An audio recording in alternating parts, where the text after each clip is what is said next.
രാജ്യസഭാ അധ്യക്ഷൻ എന്ന നിലയിൽ ഏകപക്ഷീയമായി പെരുമാറുന്നു എന്നാരോപിച്ച് ഉപരാഷ്ട്രപതി ജയ്ദീപ് ധൻഖറിനെ നീക്കാൻ ഇന്ത്യ സഖ്യത്തിന്റെ രാഷ്ട്രീയ നീക്കം. പക്ഷേ പാർലമെന്റ് ഈ വരുന്ന 20-ാം തീയതി സമ്മേളനം അവസാനിപ്പിക്കുന്നതിനാൽ നോട്ടീസ് വെറും നോട്ടീസ് തന്നെ തുടരും. പ്രമേയത്തിന് രാജ്യസഭയുടെയും ലോക്സഭയുടെയും അനുമതി വേണമെന്നിരിക്കെ നിലവിലെ പ്രതിപക്ഷ അംഗബലം ഉപയോഗിച്ച് ഉപരാഷ്ട്രപതി നീക്കൽ അസാധ്യവുമാണ്.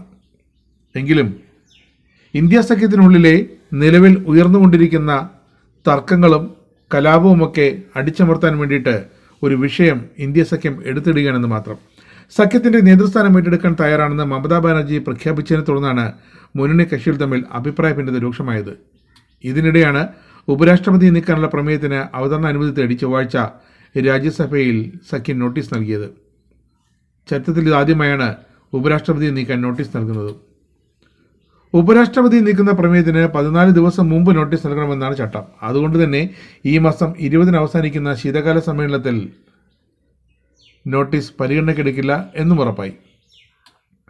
60ഓളം രാജ്യസഭാ അംഗങ്ങൾ ഒപ്പുവെച്ച നോട്ടീസാണ് കോൺഗ്രസ് നേതാക്കളായ ജയറാം രമേശും നാസിർ ഹുസൈനും രാജ്യസഭാ സെക്രട്ടറി ജനറൽ PC മോദിക്ക് കൈമാറിയത്. കോൺഗ്രസിന് പുറമെ Trinamool Congress, AAP, DMK, RJD, CPM, JMM, CPI അംഗങ്ങളാണ് ഒപ്പുവെച്ചത്. രാജ്യസഭയിലെ പ്രതിപക്ഷ നേതാക്കളായ കോൺഗ്രസ് അധ്യക്ഷൻ മല്ലികാർജ്ജുന ഖാർഗെ, കോൺഗ്രസ് പാർലമെന്ററി പാർട്ടി അധ്യക്ഷ സോണിയാഗാന്ധി എന്നിവരും പ്രതിപക്ഷ പാർട്ടിക്കുള്ളിലെ സഭയുടെ കക്ഷി നേതാക്കളും ഒഴികെയുള്ളവരാണ് നോട്ടീസിൽ ഒപ്പിട്ടത്. രാജ്യസഭയിലെ ആകെ അംഗങ്ങളുടെ ഭൂരിപക്ഷവും ലോക്സഭയിൽ ഇപ്പോഴത്തെ അംഗങ്ങളുടെ ഭൂരിപക്ഷവും ഈ പ്രമേയത്തെ പിന്തുണച്ചാൽ മാത്രമേ ഉപരാഷ്ട്രപതിയെ പുറത്താക്കാൻ പറ്റുള്ളൂ. പ്രമേയ അവതരണത്തിനുള്ള നോട്ടീസ് 14 ദിവസം മുമ്പ് നൽകണം. അതേസമയം എന്തെല്ലാം കാരണത്താൽ ഉപരാഷ്ട്രപതിയെ നീക്കാമെന്ന് ഭരണഘടന പറയുന്നില്ല.